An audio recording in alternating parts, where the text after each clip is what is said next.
at the top. Yes, Ross, tell us about your cars. What car again, Ross? Welcome to the Carcast. We are the new Top Gear. I'm Ross, and I'm... So what you've sent me, Ross, is it's got a fucking series of numbers and the word GT. Can you just? He's a bit killer. He's a bit every single bit. He's just joke killer. He's a joke killer. He just wants to destroy it. He wants to destroy.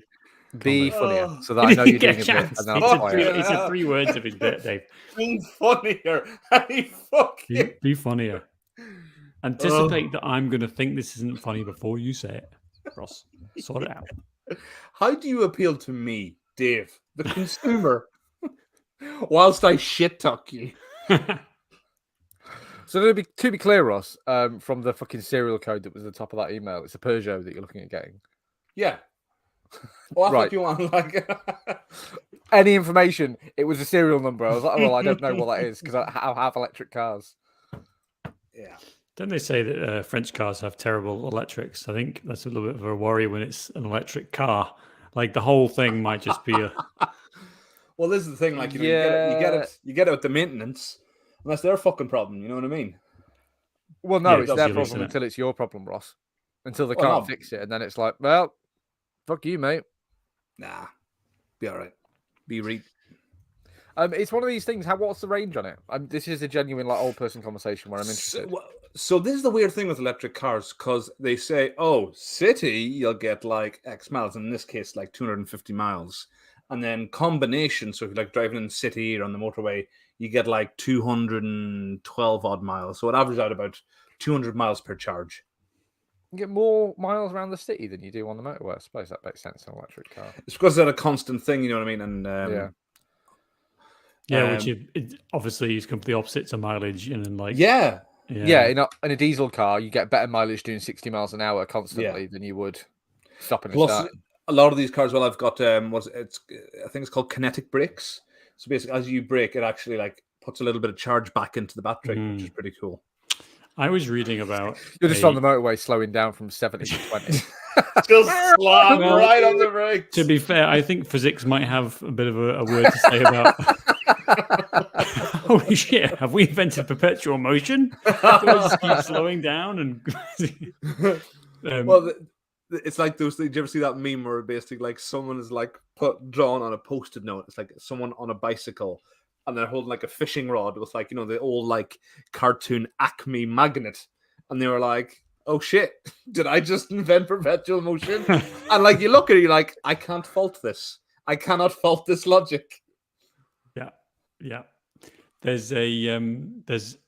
was reading about like, basically how electric cars, because they have these batteries in them, and there's only a certain amount of reach, just like a laptop or whatever. There's only a certain amount of charges you can do.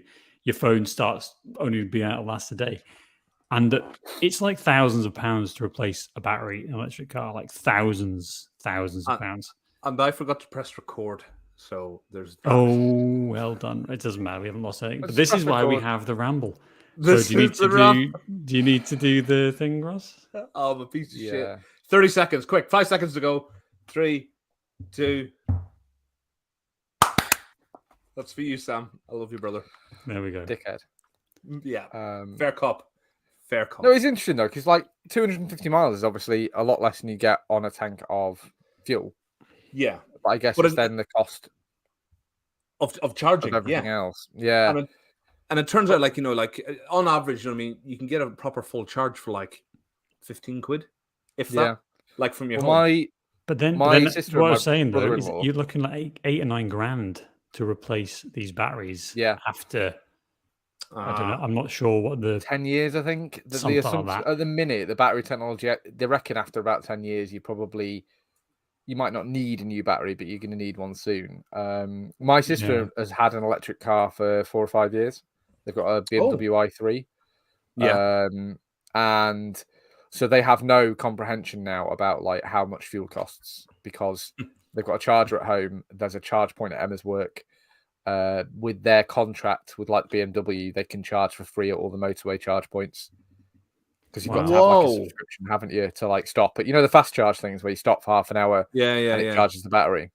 because again, their range is somewhere between 200 and 250. That is the thing though. You got to love the marketing team. Like, oh yeah, fast charge. You're only here for 30 minutes. What? You got Well, for them, for certain people, every for certain 200 people, miles. For certain people, it works out. Like for Yeah. them, they've got small children, so like it's fine. They want to stop and like get the kids Let out of the them car play and in the feed car them and park. things like that. Yeah. See, All the services, Ross. Maybe not like the road. Each their own with parenting. The thing for us is we 3 or 4 times a year we'll do a 300-mile journey, and it's like, and that is the one thing that would stop us, because you have to go or something. Yeah, I go down to Wales. Yeah, exactly. Sam's Mecca. And that's Sam's Mecca is North Wales, Mid Wales, in fact, Mid Wales. But that's the thing. That's all it would take to go. Actually, well, we need to stop. I mean, I guess you could get a fast charge, in Lancaster or whatever, and that's about halfway. But you do think once they get a little bit further, just a little bit further, if you can get a range of 500 miles, that would probably do 90% of all in this journeys. country. In this country, that'd be like, unless you were driving from fucking London to Aberdeen, like you'd be fine. 250 miles at the minute. 250 miles would put me. I couldn't really get up to see you, Sam, on 250 miles. It would be running it, in one go. And obviously, I don't have a bunch of rotten kids, so I don't want to have to stop and waste my time at services. And going down to London is the same thing. It's about 250 miles, so like it's too far, really, for most electric cars. And also, I don't have to waste my time at services. But it's down to brand. Like there's obviously that was the Peugeot one, but originally I was looking at the an what? MG. Let's not get into it. Let's move on. Let's move past that. Peugeot's acceptable. Peggyot. Thank you. Peugeot. Peugeotto. That's them Pokemon electric cars. And the MG had like 300 plus miles. Who's making MGs now? I think they're owned by a Chinese company. Yeah. Anyway, go on. That was it. That was the whole thing. It's fascinating, utterly fascinating conversation. Wonderful. Yeah. We are just snapping. We're firing all cylinders. I think that's enough experimenting of guy talk. Wrenches. Am I right, guys? No, I was curious as to who owned MG. Anyway, I was curious as to who owned MG because I don't see many MG cars. Obviously, I'm not looking for new cars because I'm poor as shit. But like, you don't see MGs. To me, are like an old, like, not classic, but an old. Yeah, well, it's just one of those brands like thing, Mini Cooper that's been just bought up by German. I was with my brother the other day, and there was I could only see the back end of this enormous car, and I said, "Oh, who's just that enormous car parked down there?" That's where our unit was, and Tim goes, "Oh, it's such and such. It's a Mini." And I said, "I beg your pardon? No, it's a Mini. It's just like an enormous, like double length, double wide Mini. It's Mini for some reason." That is an absolute triumph of marketing, isn't it? You remember that like affordable, cheap, efficient British car that was sold a lot of because it was affordable and cheap and good on our tiny little roads. Fuck you, you'll buy Let's take that. Let's make it in Germany. Let's make it like twice the price of the same car that's not a Mini, and let's make it enormous and heavy. Yeah, let's do that, and then sell 1 billion of them. Have you seen BMW's this subscription service for heated seats? Man. I mean, this is what happens when what? Sorry, Dave. Here we go. Right, lay it out, Ross. Dave, I'm going to mute you for just 40 seconds, just so Ross can get it. This is what happens when investors, like shareholders rather, of other companies, like the video games industry, see something like ongoing, microtransactions or live services, DLC, season pass, and they're like, how do we apply this to our thing? And then this is what you get: a subscription fucking model for heated seats. $18 a month. Yep. $18 a month. I mean, and this is the beginning, isn't it? As you say, Ross. Yeah. people love in-app purchases. People love like every streaming service with its own its own channel and every just think. Yeah. This Have you is seen the like- reason they in the give for it? car. Have you seen? Sorry, Dave. I said, but heated seats in a car. Like, surely the traditional model is that if you want heated seats, it's more expensive to buy that. Then you're paying for them to install. Well, no. the parts Usually that they come heat as standard seats. now. Usually they just come as standard. Like Most that's the thing. cars. So I'm Most confused because everything I drive is 20 years old. Yeah, no, but most I don't have electric Oh, okay. windows. So hang on. Heat is a thing that you put in something to make he's got your plenty of hands heat. feel nice, your bum In feel fact, nice. if anything, he's So, got but too I'm much sure heat in his cars. Well, I think it's common. I'm not sure heated seats are standard though. No, but the point in this is, day and if age. you No, for but a in new like car, in a more for a new luxury car. car, not in a hatchback. No, in new cars, you get that and parking sensors and stuff. A lot Sounds of it like is. science fiction to me. But the difference is, if you were going to buy it, you would pay extra at the time, an extra £1,000 or whatever, and that's fine in itself. The question I want to is are they adding those costs on, or are they completely offloading them onto the consumer after the fact? But the point is, No, well, Sam, I'll answer that you- question right here now. Hang on, I'm going to cut you off. I'm going to pull a Dave on you. They're absolutely offloading it on the consumer needlessly. The function is in it. Well, What you exactly. get is access to it. But are they That's what you are pay they for. lowering? Are they lowering the cost of the upfront price? Because that's where subscription services actually work quite well, No. isn't it? I'm sure. I think that this is an example of. I think this is an example of. They're still charging you. That's still built into the price of the car is paying for the bits that make your seat heat. Yeah. The campfire underneath it, or however they do it. These majors at Mhm. BMW or whatever. But then they're also fucking charging you because fuck you, you'll pay it because it's all a digital onboard system, and they can just lock it out. And you have to go to the dealer and get a thing. So to put it succinctly, Sam, they still fuck you as normal, but now they expect you to pay for drinks beforehand. Yeah. Did They you see the expect other you to buy stories? them dinner? Yeah, was another- exactly. Yeah. There was another one as well about one of the Tesla. But have you seen the reason that, like, the way the official justification for it has been? Our shareholders want yet more money. Rising cost of parts, goods, and COVID. Despite these companies reporting record profits, so poor. bonuses. Don't look at that. They're going See down that- the see that street thing there with their that's- begging cup. See that report under the massive bag of cash with the dollar sign on it? Yeah. Just ignore that. Don't look at that. Yeah. It's fine. But the other one, like Tesla, used to have basically they gated the longer runtime, longer drive time for their cars. There was like a smaller battery, the full size batteries in there, and they basically said you only paid for the cheaper one. It had the same battery capacity, but it was artificially locked. And they were going to charge like $5,000 or something to unlock it. And they basically, after a day, went, "Oh yeah, sorry, we won't do that."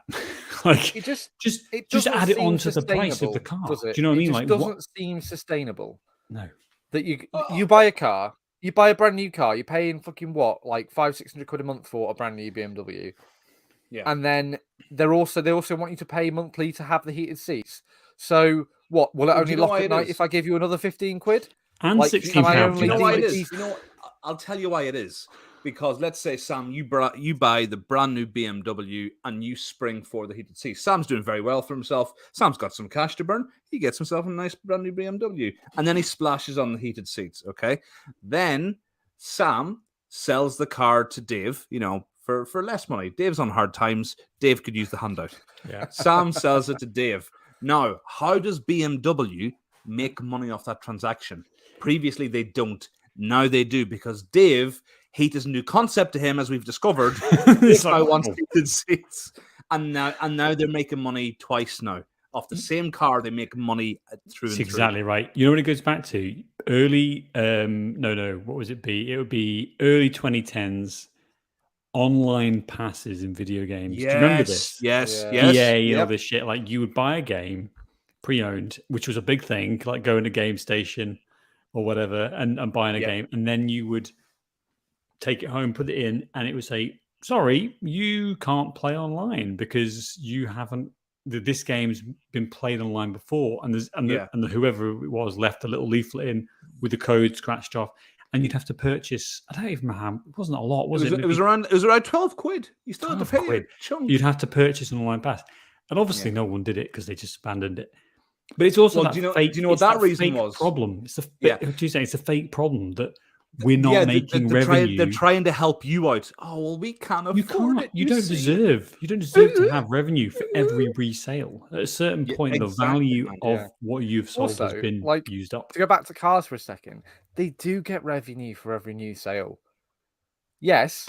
So, for instance, you've bought a brand new BMW, Sam. You've driven it around 3 years, and then you thought, I'm going to buy a brand new car because fuck you, I've got money. Light cigars with cash, right? I buy it from you. Far away from reality in so in a wild situation where I can afford a 3-year-old car, right? I buy it from you, and yes, BMW aren't getting any of that cash, but they've already had your cash. You know, they've had that. I buy it from you. I'm still gonna have to pay for parts.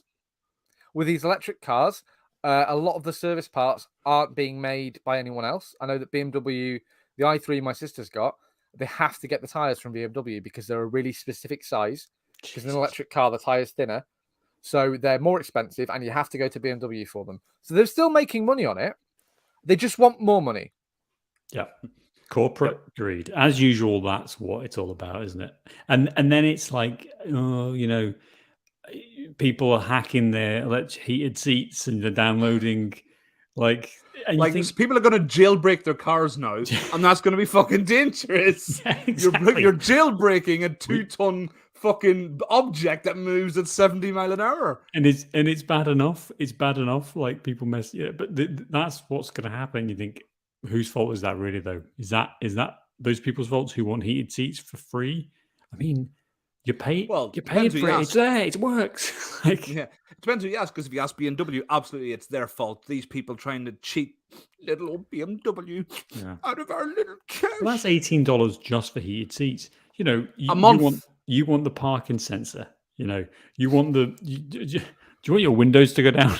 $15 a month. Yeah, and honestly, that's $224 a year per car. Yeah. Which is, you know, like if you're buying a brand new BMW, maybe you can afford that, and maybe people will buy it. Yeah, but if you're buying a brand new BMW, you're buying a brand new BMW. There's another thing here where there's a legitimate thing here where you know how like you used to, not that any of us have ever done it, but in theory, it used to be car dealerships used to make money selling cars. That is no longer the case. Car dealerships make money selling finance. Yes. So. Yeah. They actively don't want you to go in with a big wad of cash and buy a car because they make more money. They get kickbacks from the finance company. So actually, like they want you to buy the finance. And so that's what our system is now, is we're not even really commodifying cars. We are using the commodity of cars to sell more money. We're selling money to people. Because and it's it's a snake eating its own tail, and it like every year it just gets a bit further fucking round. Yeah, whether it's leases or the other one, what's the payment? PCP part, whatever it is. Like basically, people are just budgeting, and we've done this because I haven't got $7,000 sat around just to blow blow a car. But Sam, it's 2022. I think you take your $7,000 and double it, and then we're maybe talking about buying a car. Well, it's not. It's I think our car was worth up at that anyway. But Sam, when did you buy your car? 2019. Yeah, what car are you driving? Fucking Hot Wheels. No, it's a nice. They have Sam. Their cars have flown up, especially Toyota. Something Auris. It's got heated seats, parking sensors, sunroof. Hello. How old is it, Sam? What year? 2012. 2012. Fucking hell. Yeah, $7,000 seems about right. See, I just don't. I have no interest in cars. As long as you know why I love it. I love this car. It's because it's passed its MOT 3 years in a row. That is my favorite part about this car. That's a soldier right there.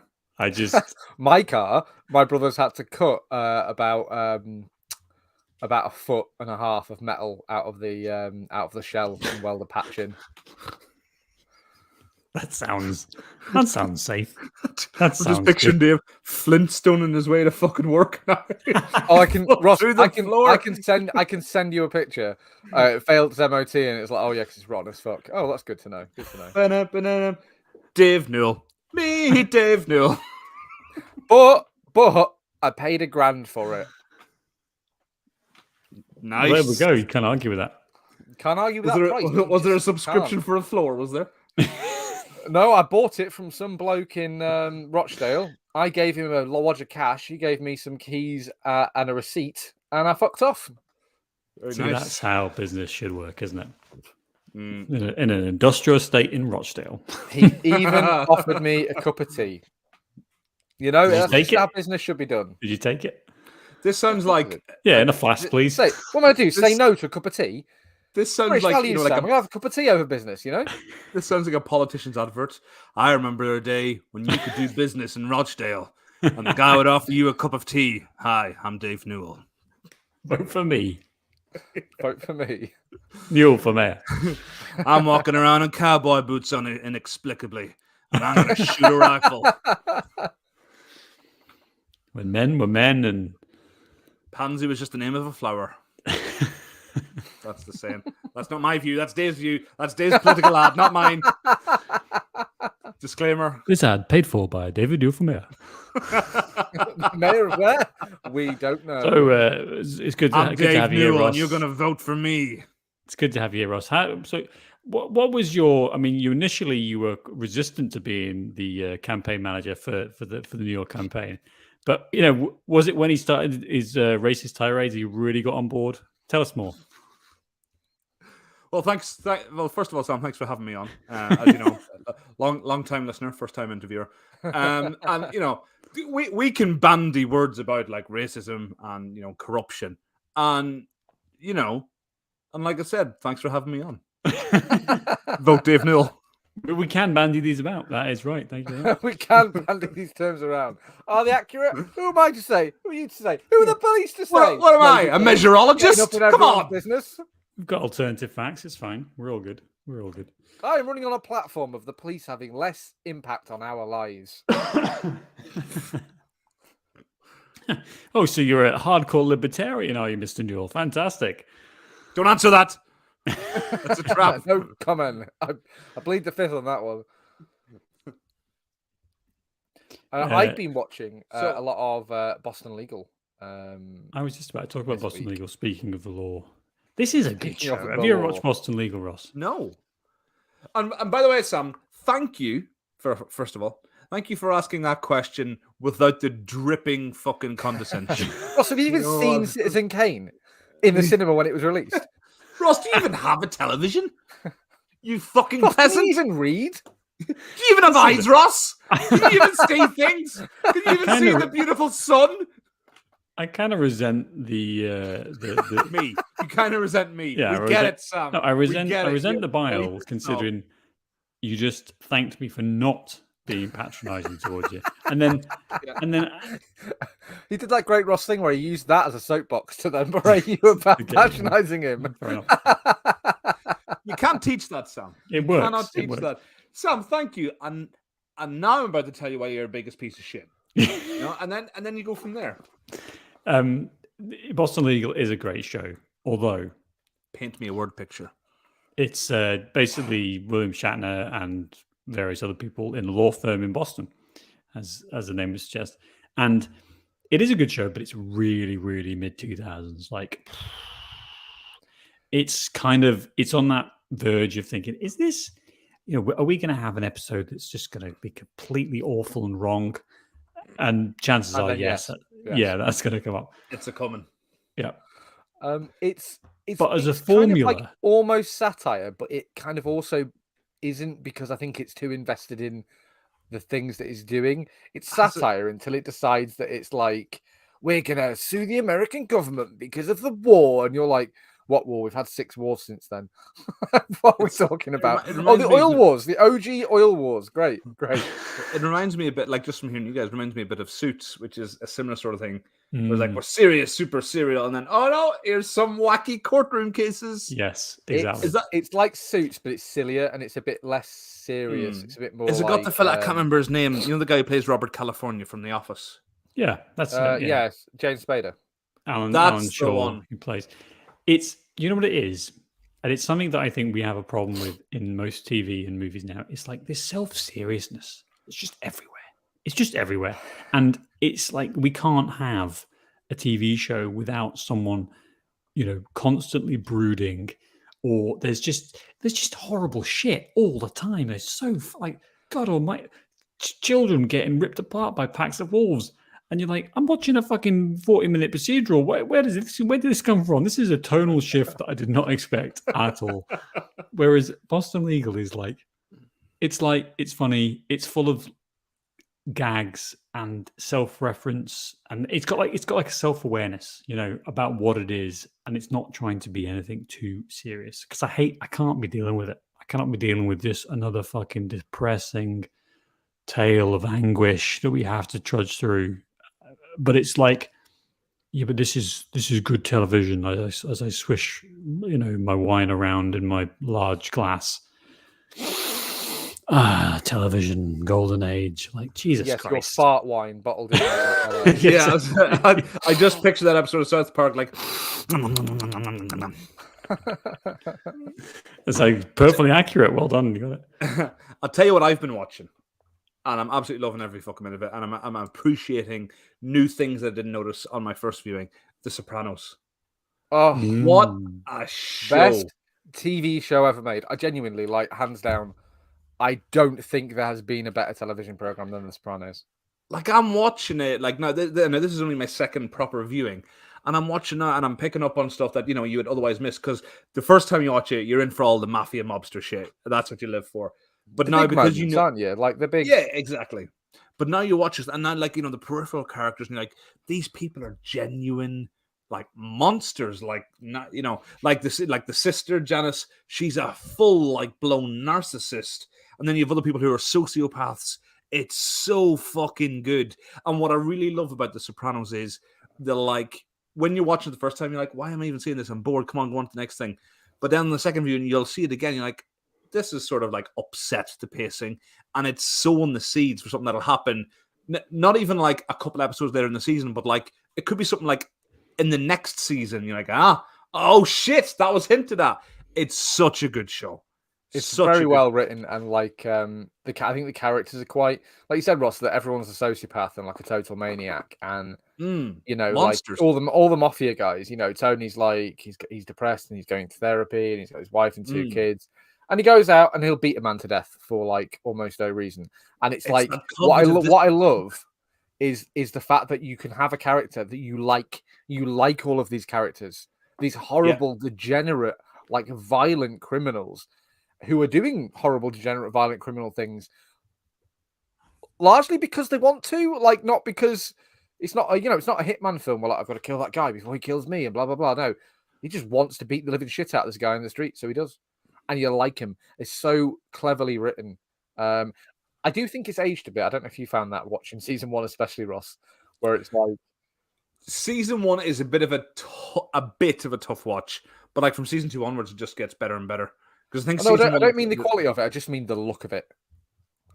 Like the first season is really like, I think it's 99 or 2000. It's super a long time ago, and it looks it. All the clothes, Anthony Jr. is wearing, and like all the cars they're driving, and I'm like, this is a real fucking period piece now. Yes. And that adds another level of enjoyment, doesn't it? When you're watching something, and you're like, just like Boston Legal, I get to enjoy a time when we were, when the Iraq War was in full force. Fantastic. Go back to I have not seen Sopranos, and I'm like, I know, but I feel like it's my retirement TV. I'm going to hold on to it for another 40 years, just so I need something to look forward to at the end of my, when I've got like 3 years before I die. I'm do retiring in 87. I need 3 years. Don't do that, Sam, and I'll tell you why. And don't read too much into this. What I'm about to say, but you don't have as long as you think. Now, you don't ask me why I know that. Okay, but trust me on this. You in particular, don't have as long as you think. Okay. Thank you for looking at the camera. You said that really added to the menace. I can't wait for this. Nicola knows what I'm talking about. Okay. It is a sign of good TV, though, isn't it? Where you can go back to it and you can look beyond the fact that everyone's wearing shit clothes and it looks pretty shit, and you're like, that's that type of stuff, because there was such a change from the standard definition 4:3 TV that we were used to in the early 2000s to HD 4K, like stuff from 10, from now in 10 years isn't going to look that much worse. And because even 4K to 6K to 8K, it's not like it's dramatic like standard definition. In the way that stuff from 10 years ago doesn't look. You start to notice a little bit some of the fashion and things, but mostly it's fine. But the actual physical picture, the quality of the film, isn't going to change, that much. So that will maybe stretch out some of these shows. I tell you what, in the way that Star Trek doesn't. Yeah, fair. That's fair. I'll tell you what struck a chord with me as well, and this is a bit of a weird one, but there was one thing that Tony says. I think it's the beginning of season 1. He's having one of his first sort of like therapy sessions, and he says that he feels like he joined, the business, the mafia. He says he feel like he joined it just a bit too late, like after its heyday. And the first time he saw it, he's like, "Oh, okay, that's an interesting thing to say." But I think like a similar line was said in I can't remember if it was Goodfellas or The Godfather, or something like that. There, maybe not The Godfather, but definitely Goodfellas or Casino. And like for like, a similar line was said. I don't know if you guys have played at Mafia 3, and that's based in the based in the mid '60s, like after the Vietnam War. New Orleans, isn't it? Yeah. Well, it's New Bordeaux. You know what I mean? Yeah. It's but this is what I mean. And it seems like no matter where you are. And like I've even had this in my work where basically people said, "Oh, I feel like I've joined the industry, just too late where everything was going." And it seems no matter where you are in history, there's always that heyday, there's always that nostalgia. Even if you weren't a part of it, there was always something better just before you came along. And it's that feeling of missing out. And I thought it was just quite poignant because number one, in 3 sort of mediums of mafia-based sort of entertainment, it's said at different points in history, and even in my work, I've experienced it where people have said it. The Sopranos is great. I think the line is, "I feel like I came in at the end," and he's like, and it's all downhill from here, and I get to be here and watch my world crumble. Basically, is the whole his dad's world and his uncle's world, and there's a real family theme running through Sopranos. They're all right. They're all right. But what I love about The Sopranos is it's not, a lot of TV shows, they don't take place in our world with our TV. And do you know what I mean? Like a lot of TV shows where it's almost like TV doesn't exist and there's no pop culture. Not so much now because everything's so self-referential. But The Sopranos, all of the gangsters in The Sopranos, they fucking love Goodfellas. They fucking love The Godfather. Yeah. Only watches The Godfather all the time. And they talk about it, about which is the favorite of the Godfather movies, and that's great. So to have, and it's just, but it's it's so clever for gangsters, the New York mafia to be using a cultural touchstone as their own cultural touchstone within their sort of subculture. I think is so clever. Well, there's a character Silvio, isn't it? And several times throughout the series, his shtick is that, or his party trick is that he does a cool Al Pacino impression, which is quite ironic for a guy who's in the mafia, and he'll do Al Pacino in Godfather. He's like, "Just when I think they're out, they pull me back in," and all of his friends love it, and it's presumably cool the real mafia have watched these movies and gone, Sam, there is no mafia. Okay, the mafia doesn't exist. That's another line from the movie, from the TV show. But they presumably have watched got a them couple of guys and enjoy them on the basis of, we would never do that. That's the same way when we were something that you know about. That's totally Yeah. unrealistic. That's total BS. You know. I think in Goodfellas, in Sopranos, they're kind of like they love Goodfellas and they love The Godfather because it's so like hyper realized. It's like it's their life and there's recognizable things, but they're like it's sexier and cleaner and like there's an end. There's even a great bit where the main character Tony, where he's sort of like fraternizing with sort of civilians, they call them, like regular people, and they're playing on the golf course, and these people are asking Tony, so is Godfather really the way it goes and all this here, and the sort of, and they treat him as a spectacle, and he doesn't like that. So the way he gets revenge on this guy who introduced him to all these people is he gets sand and he puts it in a box and he wraps it in a parcel, and he goes to this guy, can you hang on to this for me? I may or may not need it. And obviously this guy now is fucking bricking it because he's hanging onto the package of a guy he knows is in the mafia. He's been told not to open it, and the only thing in it is sand. Brilliant. Absolutely brilliant. There's a self-awareness watch to it where 40 years. it's funny. Honestly, Sam, just watch it because it's amazingly rewatchable. Honestly, I've seen it 2 or 3 times through, and sometimes I'll dip in and just watch the odd episode. I think the best episode, Ross, I don't know if you agree, is probably the Pine Barrens episode where Paulie and Christopher get lost in the woods. Yeah, I've just that was on about 2 or 3 episodes ago. Brilliant. Absolutely Either that or the episode where Tony beats what's his face to death. Ralphie. Joey Pants. Yeah. Joey Pants. That's great. That's a great episode. He's brilliant. You know what I noticed as well? Like, again, this is like maybe the beginning or near the end of season 2 where Ralphie comes into it. And basically it was Christmas time and Anthony gets his mum a present. And do you remember what he gets her?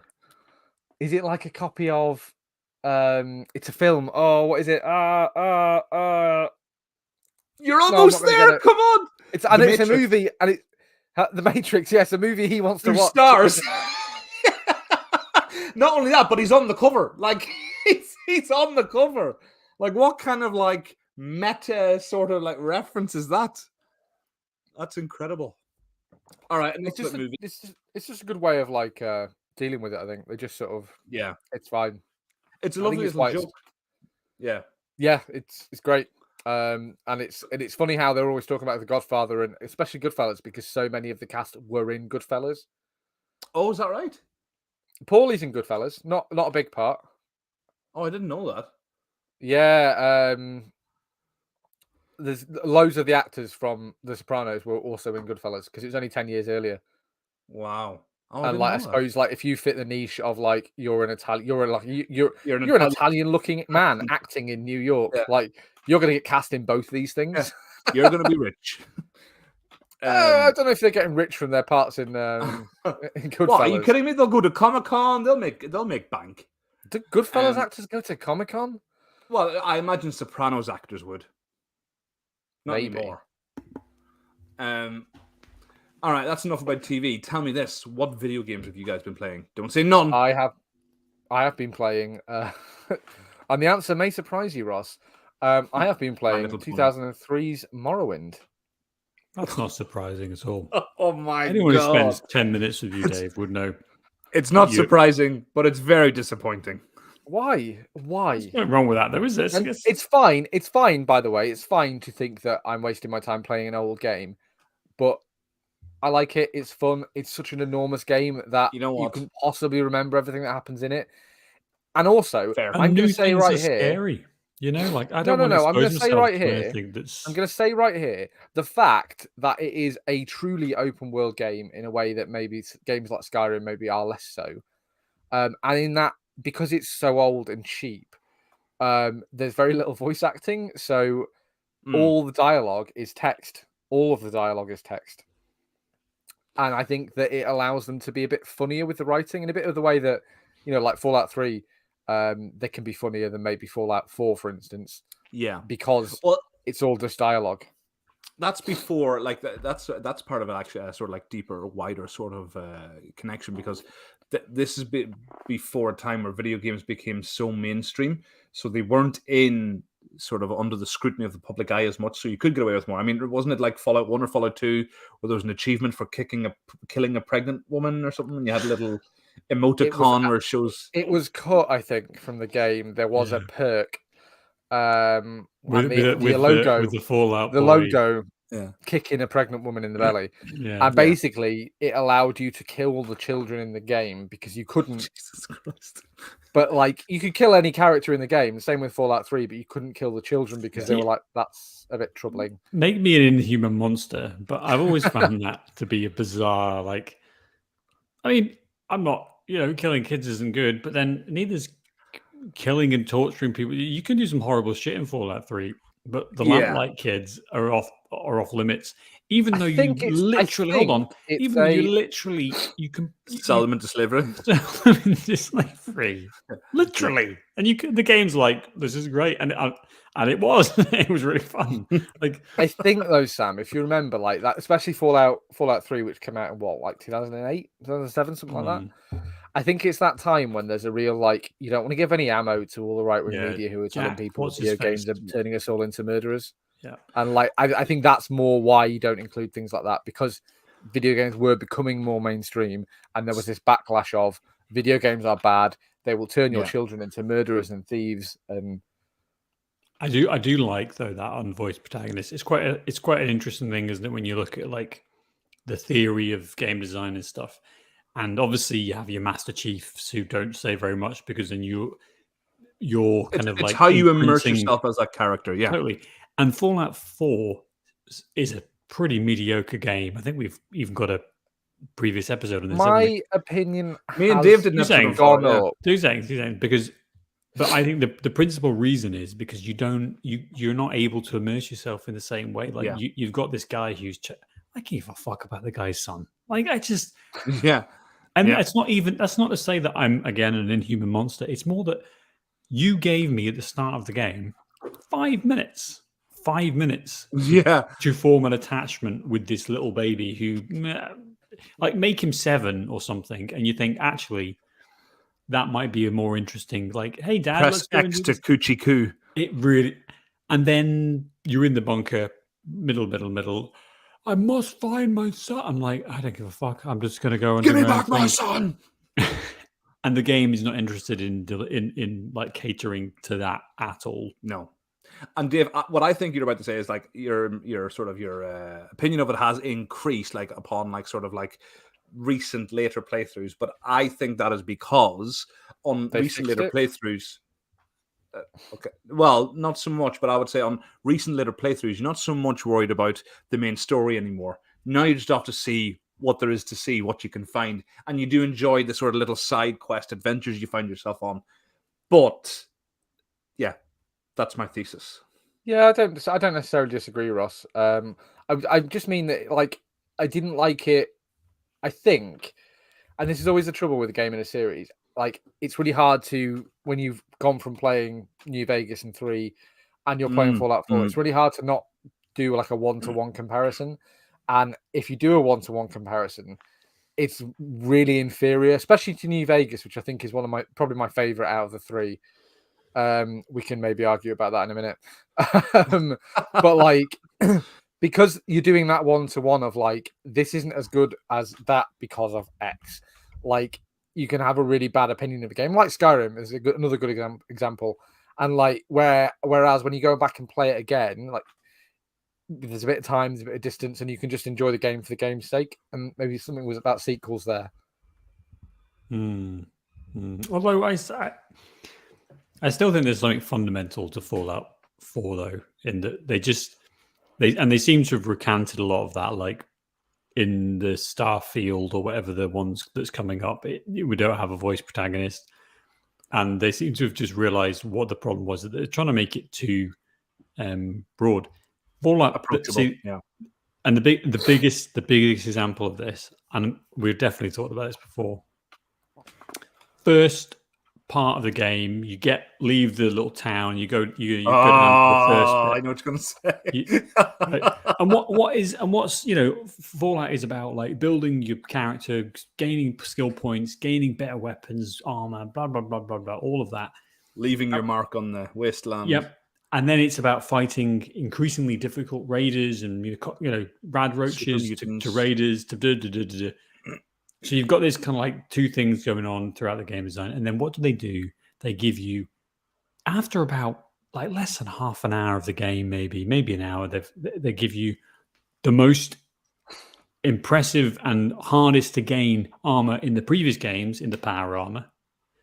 And they have you literally fight the fucking what's it called? The Deathclaw. The Deathclaw. Now, which in Fallout 3, a Deathclaw will fuck you up for the Fallout entire New game. Vegas. You see one of them, you're running the opposite direction. Fallout New Vegas, you again, you the same process. You use the first hour or so, and then you're given a choice of I'm going to follow the route down, or I'm going to go left, and that looks quicker. Yeah. I need to go. Why can't I just go left? So you go left, and then you enter fucking the country that has been taken over. You're in the wrong place, boy. by all these Death Eaters who absolutely fuck you.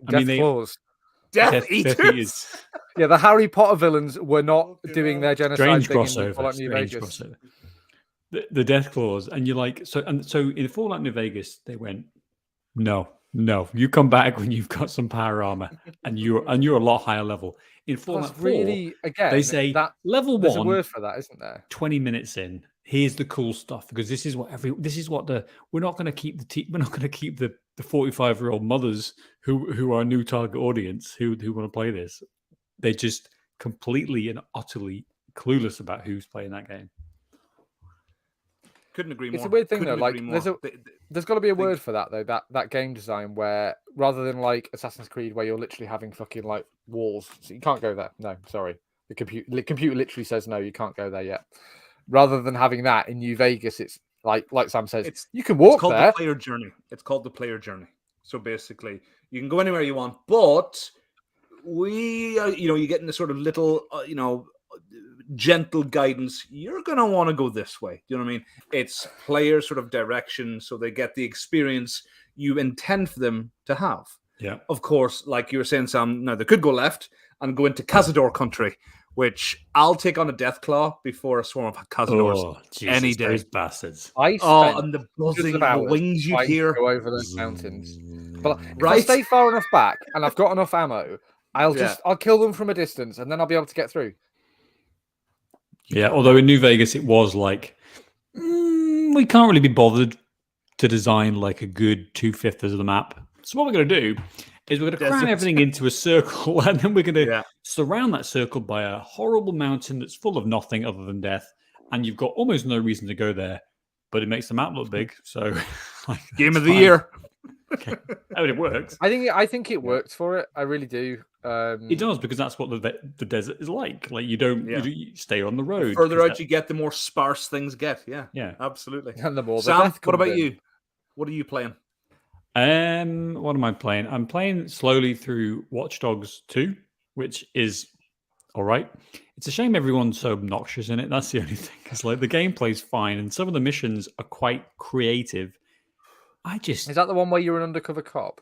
No, it's one when you're That's like part of this. It's one of which is quite a sober game. Like your niece dies, which is a weird choice, by the way. Yeah, your niece dying. You're like, we're running out of family members. But I'm not sure that's like I'm going to go alcoholic level sad, which is what happens in the game. Any excuse. Whereas in Watch Dogs 2, they just went, nah, fuck it, we're getting rid of all that. It's a bit too much. Okay, a bit too somber, a bit too depressing. So you're going to be part of like a hacking group, like a kind of like punk hacking group. One example, they don't like how one movie is depicting hackers. So this movie's been made, and they're like, oh, this is totally unrealistic. So what we're going to do, we're going to go in, we're going to steal the script, and we're going to mess things up, and like cause a little bit of havoc. And that'd be a laugh. That's fine. All fun and games. So you're sneaking in there, and then you get spotted by the cops, who instantly start shooting you with real guns. And so my little like fun and games, let's fuck around a little bit, sneak in, turns into 30 or 40 dead cops. I have massacred. International news, world news. Yeah. And then I'm driving away, and they're like, oh, that was a great prank, guys. We totally got them. And you're like, I mean, are we going to reference the fact that I just killed 30?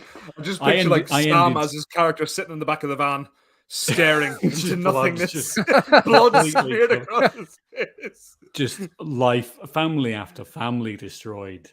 And there's not a... You don't have to there's do not- this, son. Just put the gun down. There's Bang, not a bang, bang, mention. bang, bang, bang. And that's that to me is a point where I did put it down after a while because I think it's immersion breaking. It's the same thing as in Red Dead 1 is the best example of that.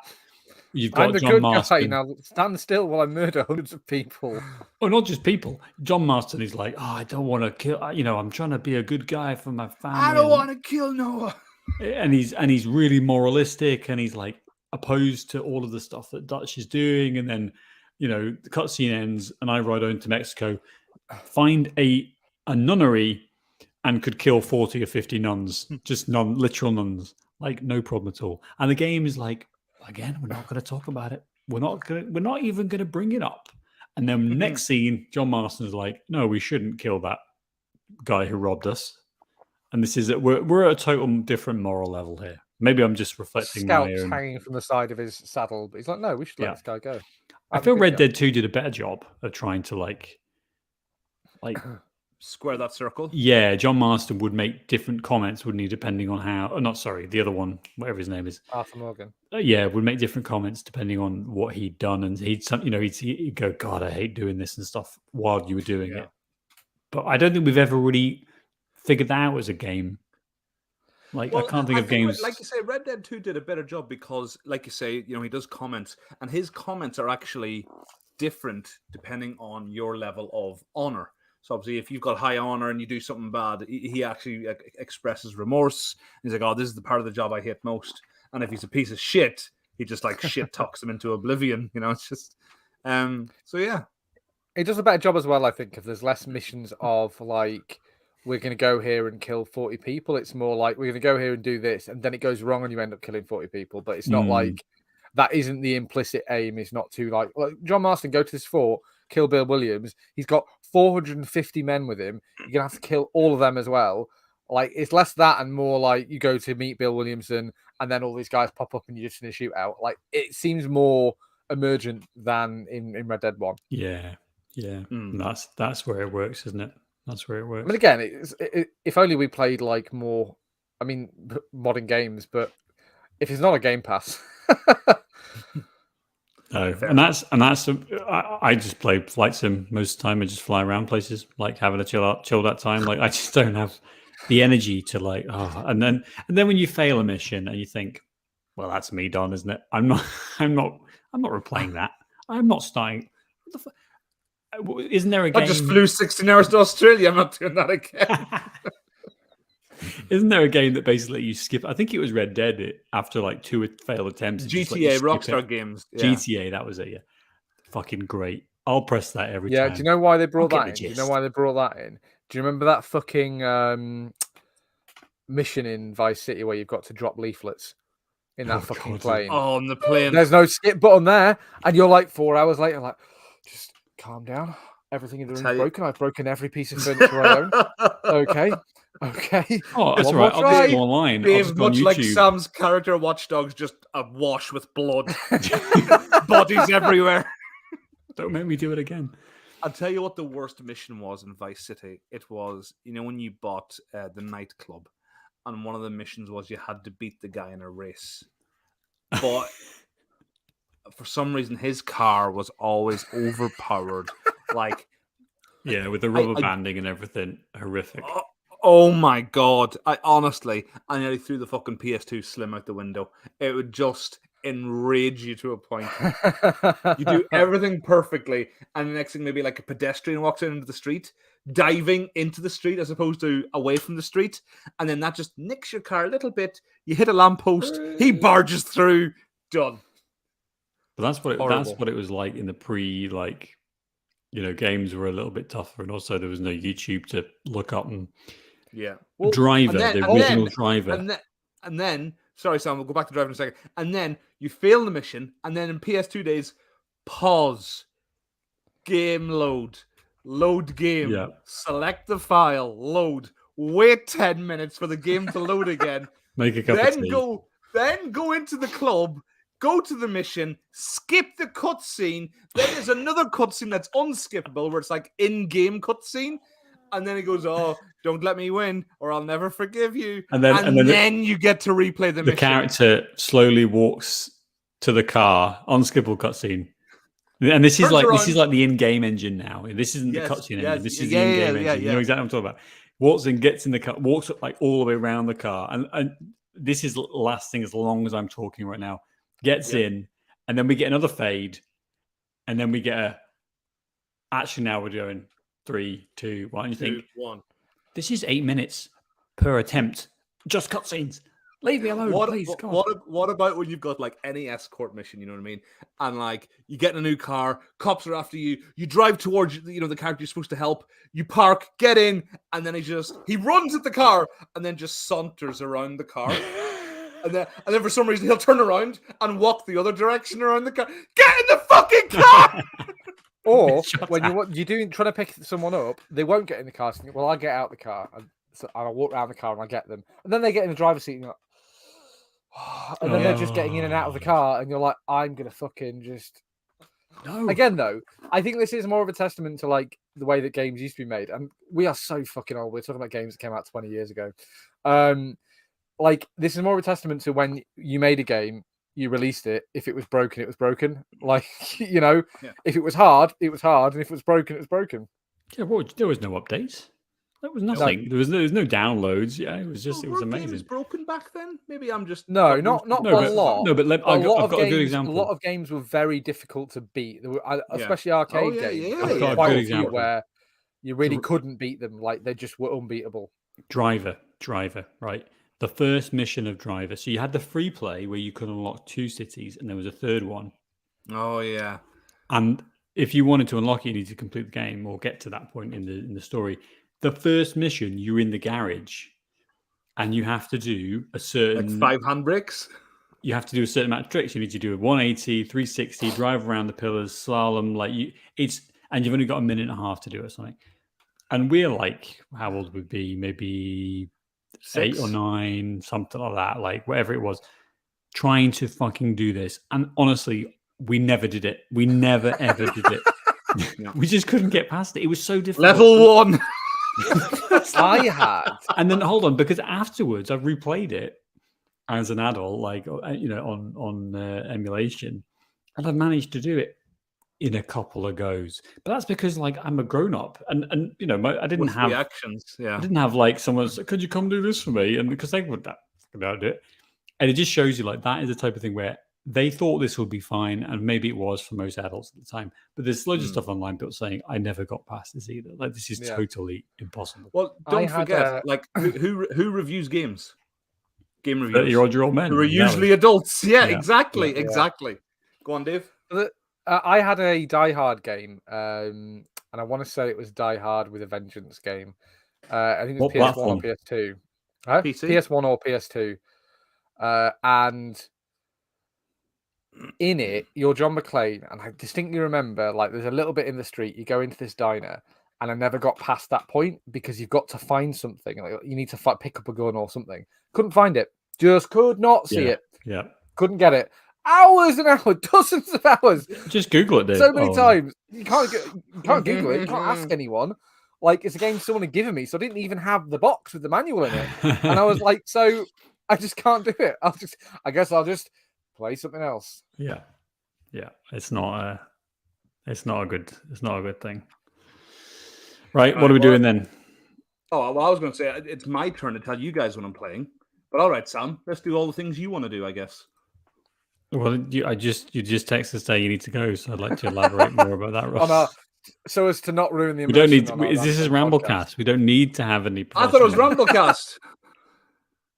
Anyway, what's happening then? Because when Gremlins? Well, I can do it tomorrow night if you want. No, not necessarily. Don't have to do it this week. Well, yeah. Do you want to save it for next week then? Yeah. No. Well, I'm not actually here next week, so Dave and I can do it. Always figure something out. Yeah. Good. I'm glad Right. there's a consensus of no one saying anything there. Okay. What are you playing, Ross? I'll tell you what I'm playing. I just recently bought it on what day was it? Friday. Bought You paid for for like a video cash game? money? That like literal, fun ticket credits. I paid for a game. Sifu came out like earlier this How are you year. spelling that? SIFU. It's like Chinese for master or teacher, and it is Such a nerd. Oh, it's fucking amazing. It's so good. It's basically like 80s kung fu movie, the game. It is so good. It is so like it's hard as nails, but it's so challenging, yet so satisfying. And there's like references to like classic like kung fu movies in it, and the combat is incredible. And yeah, so it's a roguelike. And it's got this brilliant sort of mechanic where, it's same old story, these people killed your father, you're on a quest for revenge. They killed your father when you were like 8, 12, whatever. And like one of them like slashed you across the throat. And basically you had this medallion or like this little chain trinket. And essentially you got to live. And basically it's 8 years later, you begin on this quest. This is level 1. And the way it works is every time like you're defeated you die, basically, that puts up your death counter by 1. And if you want to continue or try again, you can do, but you age a year because you died one time. Wow. And then if you continue to die in succession, so like if you die again, then your death counter's at 2. So then you die, then you age 2 years, so then you're 23, and so on and so forth. Now, you can reduce the counter by kicking more and more ass, but honestly... How old can you get? Well, so for every 10 plus years you age, there's like 5 medallions on this trinket. For every 10 years you age, like one of them shatters. So you can get to about around the 70s, but your appearance changes in real time. So you can like get your like ass thrown on the floor when you're like 25, and then get up and you're suddenly 31. And like, Wow. your hair's longer, you've got some bags under your eyes, your costume changes. It's such a cool game. I was just watching the video there, and as I had it paused, and as you were describing it, he died and grew a beard, and I was like, "That's interesting." And you explained what it was. I was like, "Oh, that is so cool. It's so cool." And then obviously there's trade-offs then because the more you age, of course, like your health decreases, but your damage output like increase. Like you strike harder and stuff. And you can unlock ability stuff, but because it's a roguelike, if you don't, you can unlock one ability, but then you have to unlock it 5 more times, and you have to do it in that run. Or if you don't, you got to do it all over again on your next playthrough. It's so cool. It's so hard as fucking nails, but it's so awesome. Great, sounds great. Is it PS5 exclusive? Recommended. No, PS. I think it's on all platforms. Oh, good, nice. I was hoping it was on Game Pass, but I don't think so. Fucking Game How Pass. much was it? Well, I bought it on sale, so it was like 26 quid or something. The last game I bought before that was Hades, and that's another fucking gem. Yeah, no. See games like that, I'm just like, I kind of want. don't I'm kind of have with time. Sam. I kind of want something I can just sit and play. Hang on, Like, sorry, it's Dave, not going 1 to second. require me to be skillful. I want Google Maps Simulator. I want That's what Flight Sim is. I want to challenge I want you there, Sam to because read Wikipedia articles to me. That's what I want. That's the amount of input I want. Ooh, this there is we why go. This is why I like games like Sifu or Hades or even Dead Cells, because like you, Sam, I too have a child that robs me of my time. I love my son, but I have no time ever. Yeah. And so games like this, you get a good solid like 15 minutes of playtime, level done. Okay, I can leave that now and come back to it. You know what I mean? Whereas other games, you're like, oh, what's going on? What am I doing? What's the mission? That is a big factor of like having to remember who are these people? Where? I feel like you know that GIF of John Travolta from Pulp Fiction. Yeah, like you're just wandering. The worst one is shit. What are the controls for this? Like that's when I really feel like, yeah. What are the controls? How do I A? Oh no, that's not right. And Should then be the Is name X of still maths jump? for Is a that a game. thing? why to get in the car? Oh no, they think they're fucking special. They've changed get in the car button to X for some fucking reason, and now I'm going to press Y every time, which is also happens to be punch. I just killed someone without trying. Right, guys. Every- Awesome Ramblecast. Ross is out. Good chatting to you. Mic drop. There it is. Bye, Ross. See you later. Sorry. He's not sorry. Right, so just let's take a note. We get exactly fucking what 1 hour and 20 minutes with Ross. Oh, he was late as well, so we're at 1 hour and 17 minutes. Yeah. And that's that. Do we want to?